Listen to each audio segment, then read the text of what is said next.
Good morning.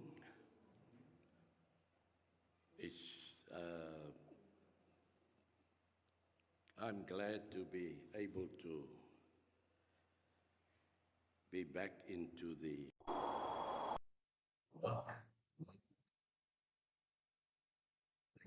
church. Okay, we clean or compassionately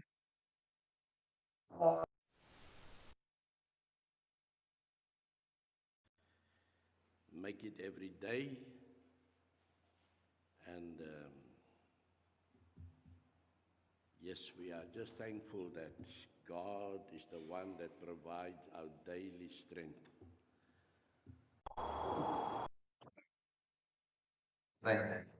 Continue. It's always doing it. Starting off again this morning with Romans of chapter 12. That is the chapter I would have studied just after Rhoda's passing. The next day, I would have done this, and so let's pick up where we left off. But let us first go to our Father in prayer. Heavenly Father, we thank you for this blessed hour, that we can set it aside again to come together in this manner, because, Lord, there's a longing in our hearts that we want to be one with you. You've carried us through this past week, and this morning it's again the first day of a new week, and therefore as we cast our minds back, we say, Lord, you have been gracious and merciful unto us. You've taken care of us and you've carried us. And you've strengthened us where we needed strength. And Lord, you've guided us where we needed guidance. And Heavenly Father, at this moment we are thankful that you carry our burdens. Because Lord, many times we can't carry even our own burdens. But Heavenly Father, we are thankful for this moment, this hour, that we can worship you in spirit and in truth, that we can encourage one another, because we do know, Lord, that life is tough, and therefore you are our assistance. You carry us where we are unable to carry ourselves. You walk with us where we are unable to continue walking. You guide us and you lead us. And so every day, Lord, we need you. And we know that because you know our everyday challenges, we can depend on you as the one that cares for each one of us.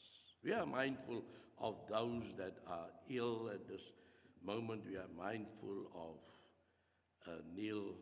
our brother Neil Taylor, and he's struggling with his health. But most of Lord, we are thankful that his spirit is upholding. We all know that this body is but frail, but the spirit is of God. And so we are thankful that Liz, his wife, fill her with strength, Lord, that she can take care. And so we are praying, Lord, that according to your will, if there's healing, that healing can take place. Most of all, I pray, Lord, that his faith will hold. We're also mindful of Uncle Bill, as he's also struggling with his health, but always, Lord, there's betterment. To hear his voice, we say, thank you, Lord. And we praise you, Lord, that he also, his faith is holding. Pray for his fam that she are at his side every day. And there's those that has lost loved ones. We're thinking of Brenda at this moment, that also going through that trial, that sore, that pain. I pray, Lord, that in your wisdom you will take care of each one, because we know this is but our daily bearance, that we will be touched by even death, sickness, and losses. But we are encouraged that even Job was tested in all this, but in the end he was more blessed. And so, Lord, I pray that you would guide us, take care of us, and lead us as our heart is thankful this morning. In Jesus' name, amen.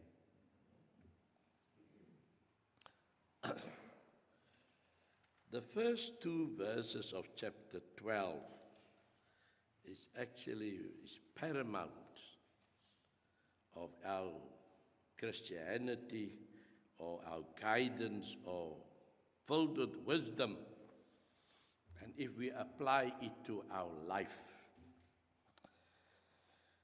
Romans 12 and verses 1, I'm going to read from the New English translations, because it gives a much more easier following. It says, therefore I exhort you, brothers and sisters. You see, the other versions would say brethren, but here it says brothers and sisters because it applies to us.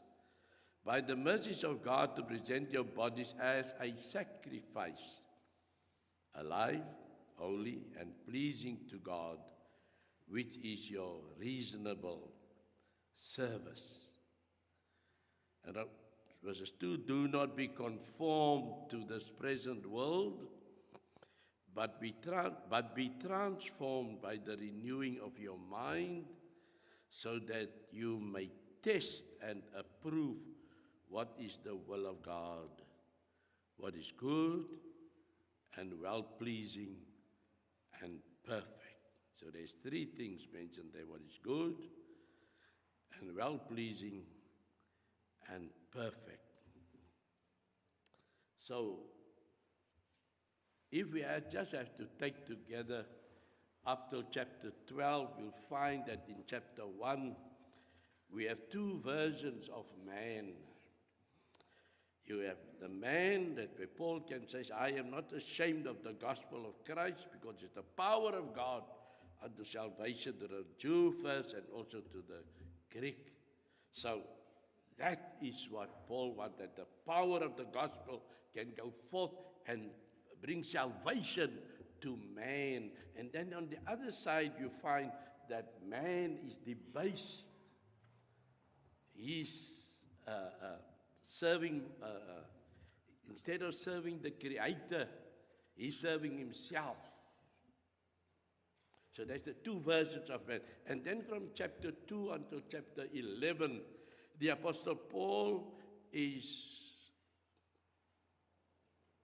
teaching the Roman church. Remember that the Roman church is made up of both Gentile and Jewish members. And the Jewish members are more close to the law, where the Gentiles is used, if I have to use the word, they are ignorant towards the law. They don't know what's happening in the law. But what they know is the gospel, as Paul says, I'm not ashamed of the gospel of Christ, which is the power unto salvation. That they know. And it's on that which they stand. But now we've got two world views. You have the way that the Gentiles are portraying Christ, and you have the way how the Jews are portraying Christ. And now the Apostle Paul wants to it's easier to teach the Gentiles than to teach the Jews. You have to make them understand, though Abraham, Moses, and all those great guys, they were under the guidance of the law, but today Christ is the essence of faith. You've got to put that. It was hard for them to put it aside, because remember that at that time, not all of the Jews were obedient. And so there were still the Jews that kept the Passover, that kept all the festivities, and they kept the Sabbath day, and maybe they did it in such a manner to let the believing Jews feel that they are missing out. And so he's trying to get not a compromise, but that the believing Jew and the faithful Gentile, that they, from verses chapter 2 until 11, that they can come to a oneness. Remember in Ephesians chapter 2, from verses 14, the Apostle Paul would say that the middle wall of petitioning has been broken down, and so that they could make of the two one new man. So that was the Apostle Paul from chapter 2 until chapter 11, to bring the Jew and the Gentile together into one perfect worshipper in God Almighty through Jesus Christ our Lord. That was his. And now that we've in chapter 12, it is the Apostle Paul saying, okay, now that both of you are one, this is the way forward. I've dealt all the way, I've exhausted myself in all the explanations and all the examples and all of God's wisdom that he gave to me, that we've settled the score now. You are one in Christ. Now this is the way forward.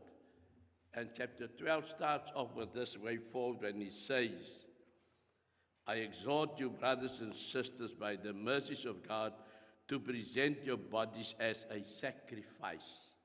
Now, as we read that, we find that the first part is total commitment. Paul is saying there must be total commitment when he says to present your bodies as a sacrifice. Now, when we had to commit our bodies as a sacrifice, then our minds even go back to the Jewish worship, how they needed to bring certain animals to be slaughtered and to be sacrificed to God. So that is not our manner of sacrifice.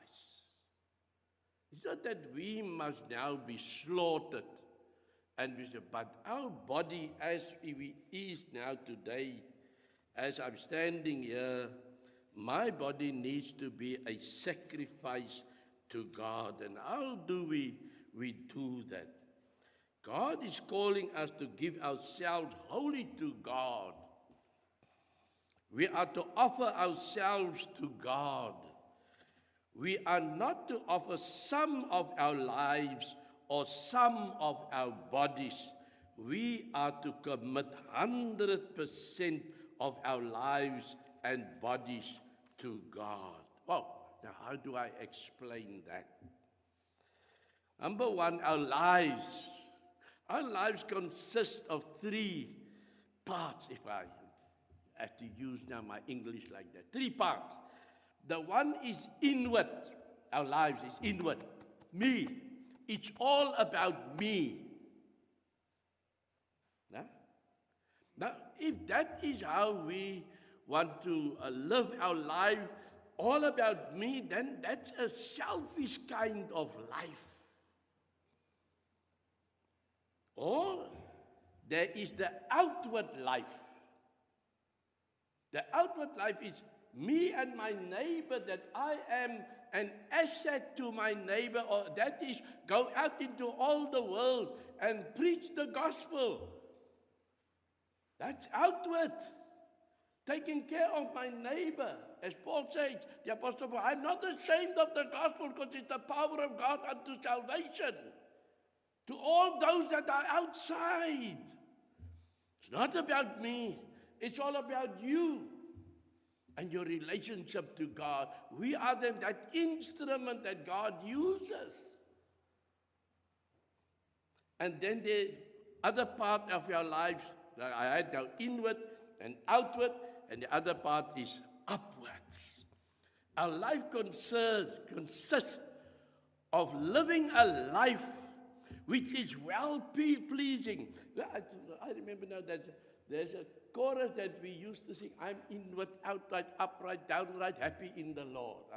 I'm thinking, I'm inward, outward, upright, happy in the Lord. It's a chorus that we used to sing as children. I'm inward, outright, upright, downward, happy in the Lord. Since Jesus Christ came down and saved my soul from sin, I'm inward, outright, upright, downright, happy in the Lord. That's our life that God is looking for. When we are saying that we are not to offer some of our lives or some of our bodies. So if it's all about me, what about the neighbor? What about God? We say this, when you point one finger, there's three pointing back to you, and there's one that is witness of upward. So we are in trouble if it's all about me. Is it outward? Then we are doing the Great Commission that says, go therefore into all the world. That's a part of our life. And then the other is, as Jesus taught the disciples, our Father, which art in heaven, hallowed be thy name. Thy will be done on earth as it is in heaven. So, God does not want part of our life. He doesn't want, He don't want your inward life. Selfish. He's more for that outward and that upward and maybe that downward. That is what God, and the bodies, when we talk about here, we are not to offer some of our lives or some of our bodies. We are to commit 100% of our lives and bodies to God. Sacrifice is the ultimate proof of true love. God proved his love for us through the sacrifice of Jesus. Jesus told his disciples that there is no greater love than to lay down one's life for one's friend. That's in John 15:13. So we are called to give ourselves completely to God. And now our body, when he talks about not some of our body, our body, I just made this voice. Part of our body is our voice. I can use it to the glory of God, or I can use it to the glory of myself. To what are we using our voice? As part of our body? Or that we say, oh, no, I've got a very beautiful voice.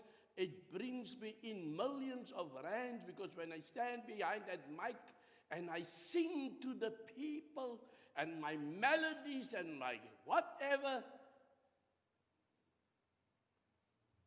and I do not use it to the honor and glory of God. You know, I was talking to somebody still, we were talking about Elvis Presley, and I was saying, Elvis Presley is only when he died, I knew it was 1977, somewhere in June or July or somewhere around about there. I was still driving to the afternoon shift work when the news came through. And then Elvis was all over the news. And then another part of Elvis came forth, that they say he was a Pentecostal. He was actually a Pentecostal. All of us in South Africa said, huh? He then made us gyrate so, and we were just leather jackets and all those things and ducktails and so on. We were Elvis. And now you come and say he was a Pentecostal? And then this person was still explaining. He said, you see, in America, their life is different to us here in South Africa. In South Africa, you an entertainer, and we are going to, in South Africa, Elvis was just portrayed as an entertainer that made those songs, and we all hang onto his lips and so on, because that a most beautiful voice. And after his death, of his demise, we heard the most beautiful hymn sung by Elvis Presley, that I even said, my word, this man could have rather been a gospel singer than entertainment to the world. Because even up till today, when certain of his hymns that he sings, you can feel the passion in his voice, that he's doing it with his whole mind and soul. Better than what he sings. Got some of those songs my wife used to know. In fact, my wife used to teach me all of Elvis. I don't want to be a lion because lions play too rough. I didn't even know that was the words of the songs. But I grew up in a different house. In our house, the radio was only on for church and nothing else. But what I'm bringing is the voice. He had that voice, and I can also say that. I just want to say he was actually a Pentecostal, but in South Africa he was portrayed as a worldly person. But in America, they've got this kind of setup. When you are an entertainer, you're an entertainer. You will go out and you will go and entertain, but it takes nothing away from you to go on a Sunday to church. And that's what he did. They said that one of our great song, hymn singers, what's his name? Can't get to his name now. But anyway, you are singing in Elvis Presley's group. And he came to church. They say he came in when the church is on, then he would come to the Church of Christ. But he would sit at the back. And before the church is over, he would leave because he didn't want it. Oh, Elvis is in the house. Then they don't worry about the man. He's standing up in front. You see? So he kept a low profile. Understandable. And so he knew all about, because this brother, I can't get to his name, it's ringing in my ears, was in his group, singing group, the background groups and so on. So he was well aware, but as I say, in America, that's how they are. They don't mind being country singers or jazz singers, but when it comes to Sundays, they're not ashamed to go to church or to say, I am a believer. Where here in South Africa, you are portrayed as a worldly person if you make records and things like that. The two doesn't mix. All right, so your body, the voice. The other one is legs. I'm not just using, there's a guy, an Irish guy, that insured his legs for millions of rands or pounds. And nowadays they're saying he's taking it very easy because he's getting old. You know, when he was still maybe 30 years old, he was doing those Irish tap dancing there on the stage. And we all have dancing of the, I don't know what's the stuff's name now anymore. But anyway, it's an Irish dance and he tap dance there, and the way he's dancing, it is out of this world. And so he went to go and insure his legs for millions. And now he's taking it easy because he's getting old. But he's using his legs for entertainment. How much of that? It just shows how the body can be used. The other one is arms. That time I was also into bodybuilding.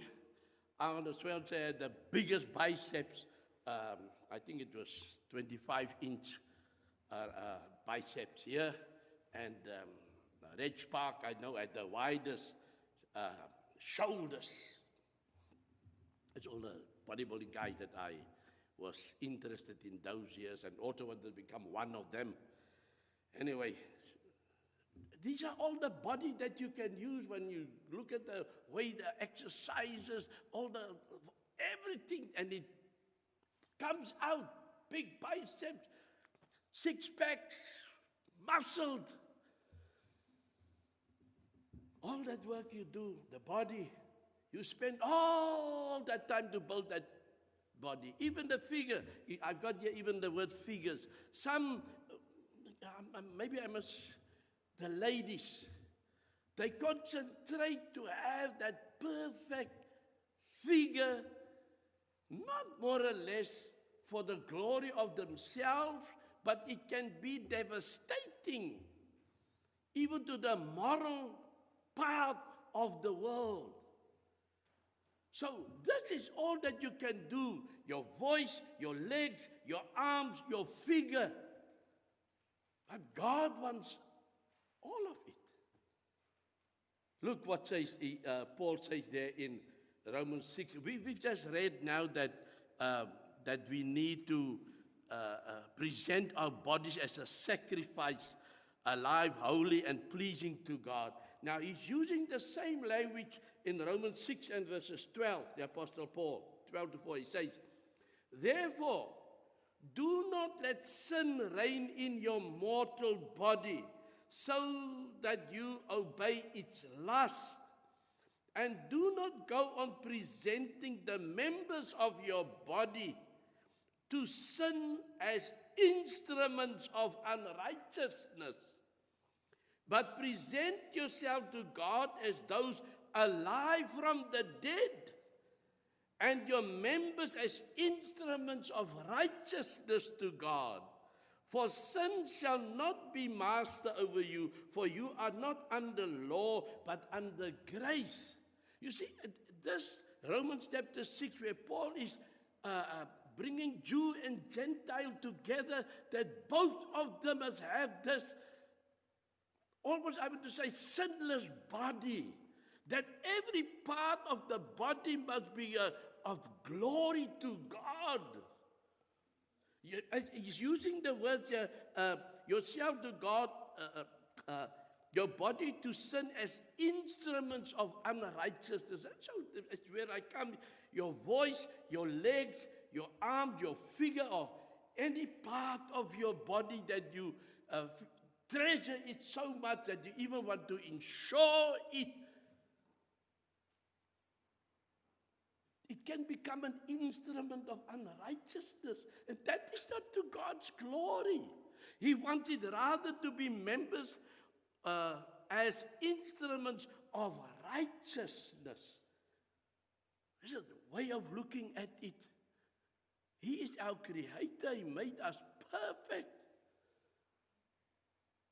And so we look at it and we say, wow, I do not want this part to have any glory in God's kingdom. It's mine. I will use it to my content. I will use it as an instrument of unrighteousness. But God be pleased, God be praised. He wants us as members of, and your members as instrument of righteousness to God. Why? Because we are now alive from the dead. I mean, if we go to the Colossians and chapter 3, if we read there the first 3 verses or so, 4 verses. If then you were raised with Christ, seek those things which are above, where Christ is, sitting at the right hand of God. Set your mind on things above, not on the things on earth. For you died, and your life is hidden with Christ in God. When Christ, who is our life, appears, then you also will appear with him in glory. Oh, we were once dead in our sins and trespasses, but we were made alive.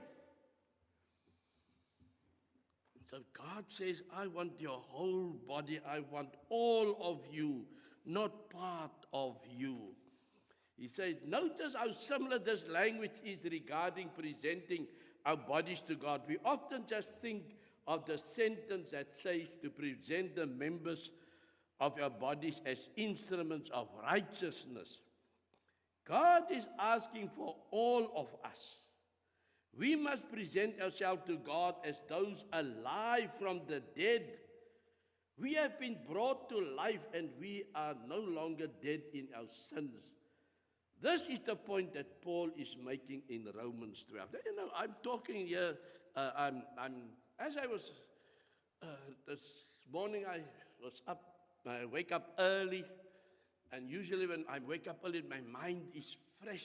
And as I was thinking of all this, my mind went immediately to John Legend as he sings that song, All of Me. You know, and I went to the computer, I printed it out. And this is a worldly guy, if I have to put it like this. I don't know, maybe also go to church on Sunday because he's an American. They've got their two ways of life, the entertainment side, and then they've got their own personal life, and so on. And it is just the words that he is. I was thinking, if a human being can think so, that is what God wants us also to think. That's what he's thinking of us. He wants all of me. Now listen to what he says, John Legend. He says, what would I do without your smart mouth? Drawing me in and you kicking me out. Now, this is writing up for his wife. You've got my head spinning, no kidding. I can't pin you down. What's going on in that beautiful mind? I'm on your magical mystery ride, and I'm so dizzy, don't know what hit me, but I'll be all right. My head's underwater, but I'm breathing fine. You crazy, and I'm out of my mind. When you're underwater, how can you breathe? This is the same thing that we use in baptism, that you are dead. When you go, you figuratively and theoretically, you're dead. You can't breathe under that water. And that's where the new life begins. When you come up, you breathe again. And you walk in newness of life. And there he says, my head's underwater, but I'm breathing fine. That's what words that God wants us to hear from us. I'm a Christian, but it is no weight that I'm dragging along. Then he says, cause all of me loves all of you. Love your curves and all your edges, all your perfect imperfections. Give you all to me. I'll give my all to you. You my end and my beginning.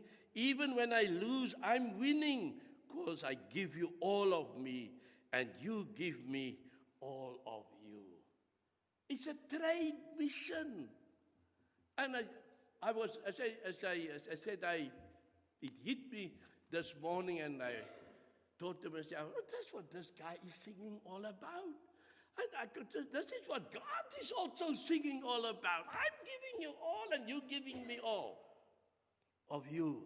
That's what God also wants. He don't want half, 50% or 10% of you. He wants all of you, or all of me, and I get all of him in return. I just want to read this next verse where he says, how many times do I have to tell you?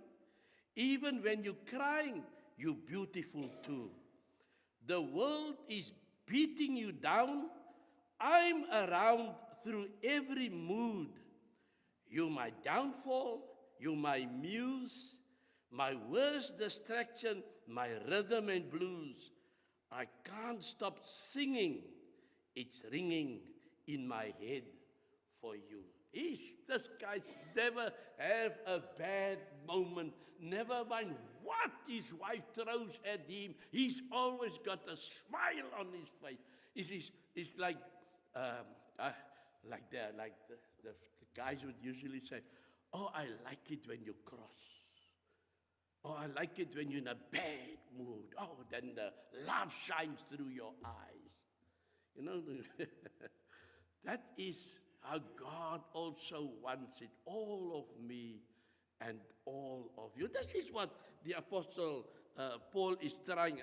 It's quite a long thing, but you get the picture. Here's a guy that is singing for his wife. You listen, even when you cross, I'm happy. When you're winning and I'm losing, it's great. As long as you win. And they got this cozy, I won't say perfect, but this cozy or this cute relationship. I remember now my one brother would always say, that's cute. So, it's not perfect, but it's cute, it's nice, it's lovable, it's adorable. And that's what God also wants from us. This is what Paul, don't look at, you know, when we as preachers talk about Romans 12 chapter 1 and says, I exhort you, brethren and sisters, by the mercies of God, to present your bodies as a sacrifice, alive, holy, and pleasing to God, which is your reasonable service, as if we're telling you, all of you, come into our doom palace. There's life. People don't know how to live. If you haven't been to God yet, I know I'm on this road already for more than 50 years. I feel uncomfortable when I am in certain cities. If I say, I go to a party. I just wait for the food to be served, and after that I'm gone. Make it my worthwhile. I'm uncomfortable. It's not my way of life. It's not my picture of satisfaction. I'm looking at the people, how they enjoying themselves to the utmost. Remember at one time, the one guy, they say, Daddy, you had enough already. Daddy, you had enough already. But Daddy wants more. And if they can't get him out by the side door because Daddy wants more. And then eventually something about get him something. And as they put it, everything was running down his shirt because his mouth was too drunk to sip another dose of wine. Look at that. Maybe that night I stayed a bit, maybe too long. You see? So, I'm uncomfortable because that is not my life practice or so.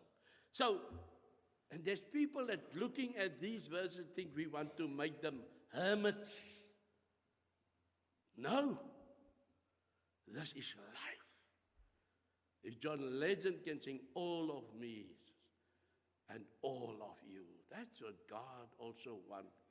He wants all of us so that we can receive all of Him. Paul explains how we are to present our bodies as a sacrifice. Lost my time. He says, there are three descriptions of how we are to There are three descriptions of how we are sacrifices for God. Number one, we must be alive. Number two is we must be holy. And number three is we must be pleasing to God. And the New English Translation Bible has a little bit more precision when it comes to this verse, because they turn it around. They have first living, then holy. Oh, let me see now. Let me go. It says, we present ourselves as sacrifices by being pleasing to God. He's just turning it around. We give ourselves as sacrifice by being holy to God. We present ourselves as sacrifices by being alive to God. I wrote next to it like a countdown. You know, when we have to count down, and they say 3, 2, 1, go. They don't say 1, 2, 3. They say 3, to what? So they just turned around it because the point is it's alive, holy, and pleasing to God. But the New English Translation put it, they turned it around. First, we must be pleasing to God. Pleasing to God means we must be holy. And when we are allowed, that means we are alive with God. And so the point Paul is making is not that we are living physically. In contrast, as to the animal sacrifices that were dead physically. And that's why he's pointing this even to the Jews. They are maybe confused with the animals that were once alive, then their throat was slit, and then they are sacrificed, and so on. That is not Zomala. I'm just now thinking of Nicodemus that came to the Lord and says, "Might I now go back into my mother?" No, that's impossible. Guys, you're on the wrong ledge. This is spiritual. And what all we're doing here is looking at it in a spiritual fashion. He says the contrast is that we are alive, spiritual, and no longer dead spiritually. We are alive to God. This is the point Paul was making to the Romans. And Romans 6:12-14. We are alive spiritually because of God's faithfulness to his promise to save the world.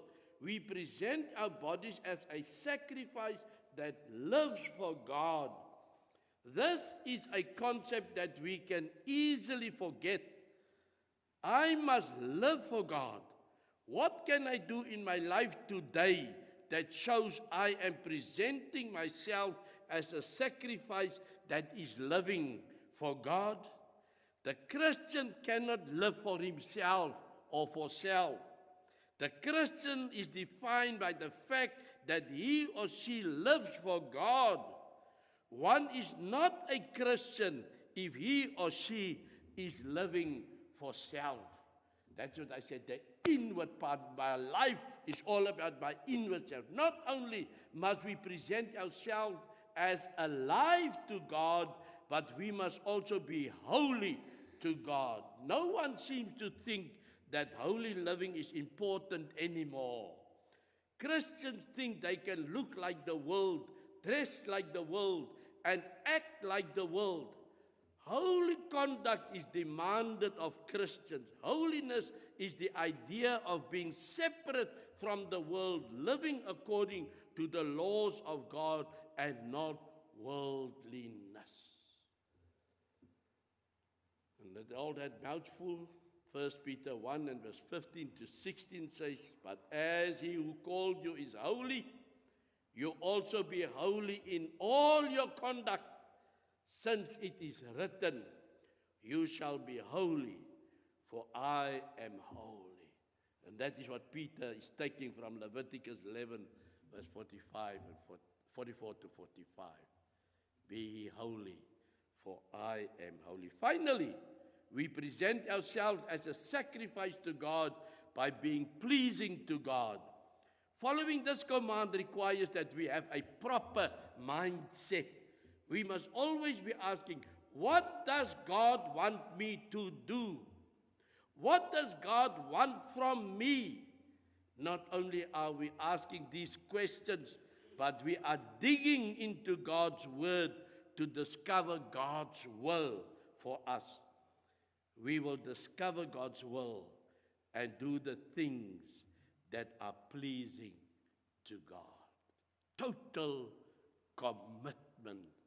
That is what God is asking us. Not half, not part, but the full package. That is what God is asking of us. May the Lord bless us. May he keep us. May his light shine upon us as we journey. And in every way, we'll ask ourselves, Lord,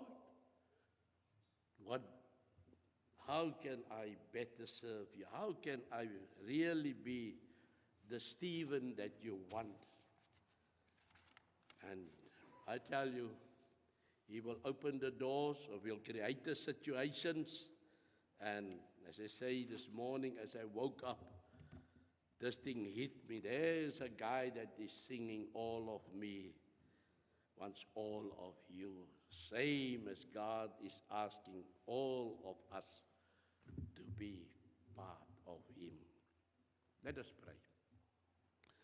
Thank you, Heavenly Father, that we could have this hour in blessedness. Thank you for the wisdom, Lord, that we receive from your words. We can really understand when we look at things spiritually and not through a carnal mind. I pray, Lord, that as this word has gone forth, we would understand that you want all of us. And so we will receive all of you. Let us have a total commitment to you and to the work. Thank you, Lord, that we can pray for one another, strengthen us. I pray for the service that will follow. All those that will have a part, Lord, lead us and strengthen us and give us your wisdom. It's in Jesus' name that I pray. Amen.